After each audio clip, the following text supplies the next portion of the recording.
Why, hello and welcome everybody. It is Pohx again. So today is the day where we're going to do the skill tree progression guide for the Glacial Cascade character. So essentially what this is going to do is I'm going to show you guys how I built my character, the common ways of building your character just so you don't hit like a little brick wall or anything while you're leveling. And that should pretty much conclude all of it. So first thing I'm going to do for you guys is I'm going to pull up my character right now. So I'm going to pull up my passive tree. My character is level 80 right now.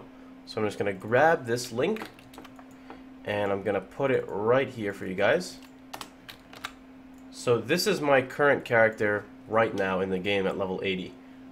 So this is how I am. I'm going to scrap this. If you guys want to see the stats, you can just pause the video. I'm just going to scroll it down just a little bit for you guys so you can see all the statistics of how the character is as a, not a full build, but you know. So here's kind of a little bit of the character. Alright, and then other things I would pick up here is you have the option at at level 80 you can grab life, but me personally what I'm going to do is I'm going to drop this power charge here, and I'm going to drop a node I picked up somewhere else. I think I picked up a crit, yeah, I picked up a crit damage, and I'm going to spec in the dual curse and start running temp chains. But that's more advanced. So anyway, let's go ahead and pull this out. Let's go ahead and reset, and let's start the character. Actually, I lied. One other thing I want to show you guys is you could theoretically make this as a Templar, and you could theoretically make this as a Shadow, although I feel that Witch is more efficient. So what you would do with Shadow is you would come through cast damage, and you'd have to get LE damage, which you don't want, but it's 2 points. And if you wanted to do it as a Templar, I'd recommend coming in through the regeneration, and this will help you with Arctic Armor and whatnot, because I might end up even picking this up later on. Or you could come in through the spell damage. These are okay, but these are a no-no. You just really don't want them. So anyway, let's start the character. So we're going to start Witch, and I'm going to start off, excuse me, the spell damage. Now, from the spell damage, I prefer the cast speed over the spell damage. Whoops. I prefer the spell damage over the cast speed because these were nerfed. They used to be 4% nodes, but now they're 3%. We're going to grab Elemental Dominion, which isn't really good because it gives elemental damage, but it's okay because it gives 4% cast speed, 20 intel, and a little bit of damage. We're going to come across and grab the spell crit. Your choice of grabbing Annihilation or not, it doesn't make too much of a difference really early game. We're going to grab the intel, we're going to come across, grab AoE, grab Deep Wisdom, grab Heart and Soul. Now by this point, I like an Annihilation. That's just me, that's just how I am. So you could choose to come 1, 2, or you can go 1, 2, 3, because you're probably gonna get this point later on anyway. I prefer to go in the top route just because if I want to unskill out of this temporarily, I like to be able to unskill out of it.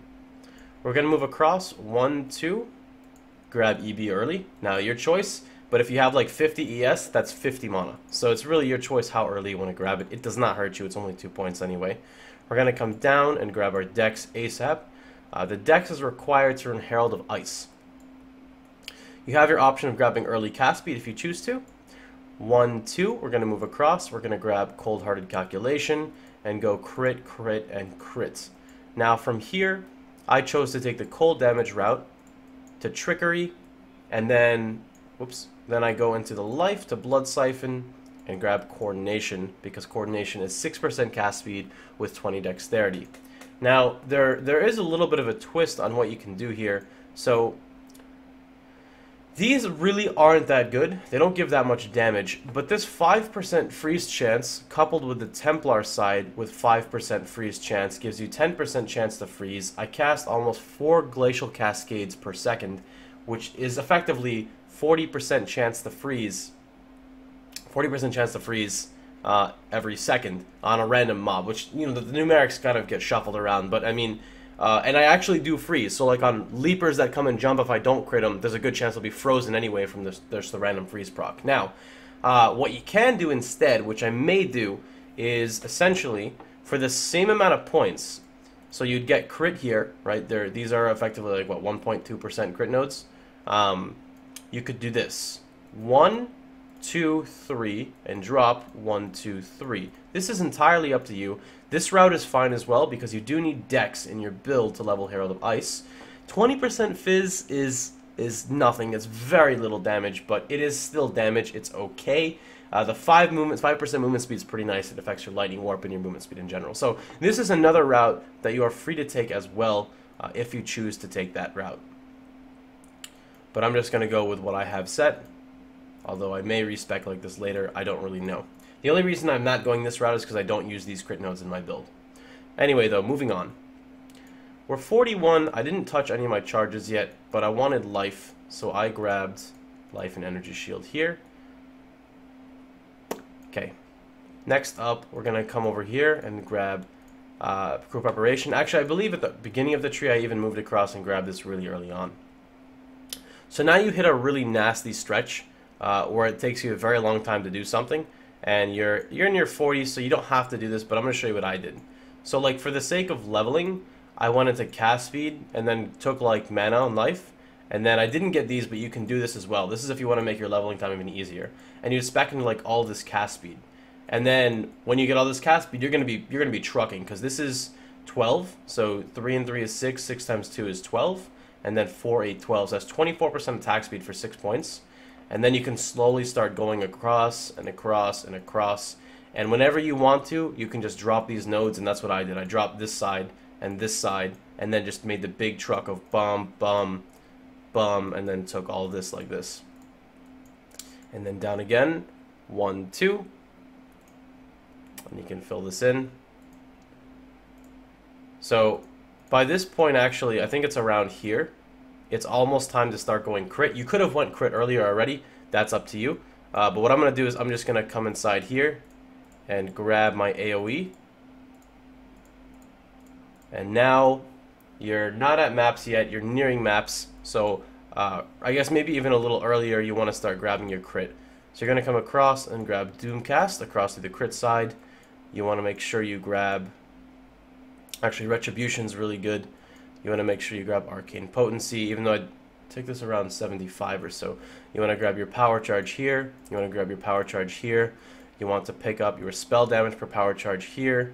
You want to come in and you want to grab this section here. Definitely pick up Blade of Divinity. And then you can grab Sanctity. Around this time, you're going to start running Arctic Armor. So you're going to make sure you pick up some Regeneration here. Deep Thoughts as well. Dual Curse is an option later on. I'm going to end up running Temporal Chains. Temporal Chains and Assassin's Mark. Because Temporal Change will extend the duration of stuns, I believe. I could be wrong on that, but the initial hit, if it doesn't crit, should stun. Then, whenever I shock stack a boss, it's going to increase the duration of a shock stack, which is good because I need to make sure I can get the next crit off. And because remember, if I crit and I shock stack, then the next following Glacial Cascade is going to shock stack, or it's going to crit it's going to freeze it for even longer because of the shock stack, and it just snowballs on top of there.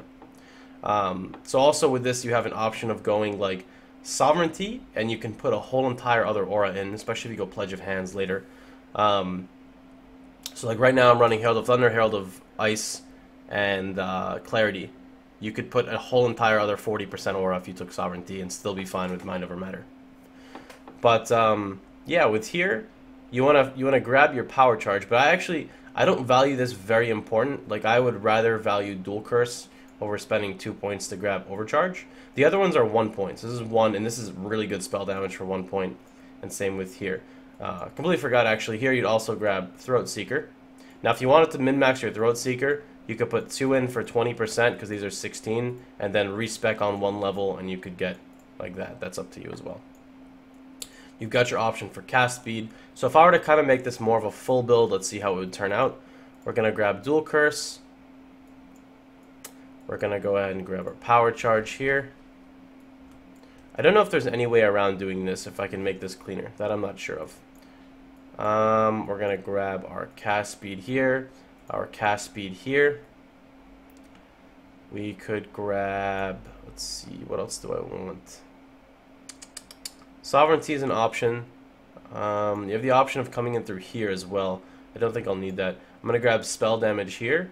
For the sake of say I'm going to need mana regen, I'm just going to skill into here. This is a 5% hybrid. That's not bad. And this is base life, so this is pretty good. You've got 3 to 4 more points left. Honestly, it's really wherever you want to go with your character.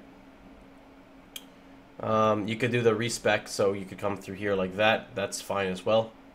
You could move down for more life if you chose more life. You could fill in crit multi, and that's probably what I would do, is fill in the crit multiplier. So that's pretty much the full-on build of my character. Of course, everything is subject to change as I play the character more and more. I'm currently level 80? Yeah, 80 on my Glacial Cascader. I don't really have an issue with anything. Another option is you could grab Righteous Decree, which is right here, which is 22% mana, but I don't know if I'm really going to need this or not. Maybe I will. With Pledge, who knows? Maybe like I'll just get insane like cast speed and I want to reduce the mana and just go 2 points. But nonetheless, that's pretty much the full build. I hope you guys enjoyed it. You guys have any questions, you let me know. All of this stuff is going to be linked on the forum post, so be sure to check out the forum post. That's where pretty much all of your needs should be fulfilled. But with that being said, hope you guys have a wonderful day. If you liked the video, feel free to like, share, and subscribe. And I'll catch you guys on the stream. So have a good one, everybody. Take care. And I guess incoming Happy New Year soon. So have a good one, guys.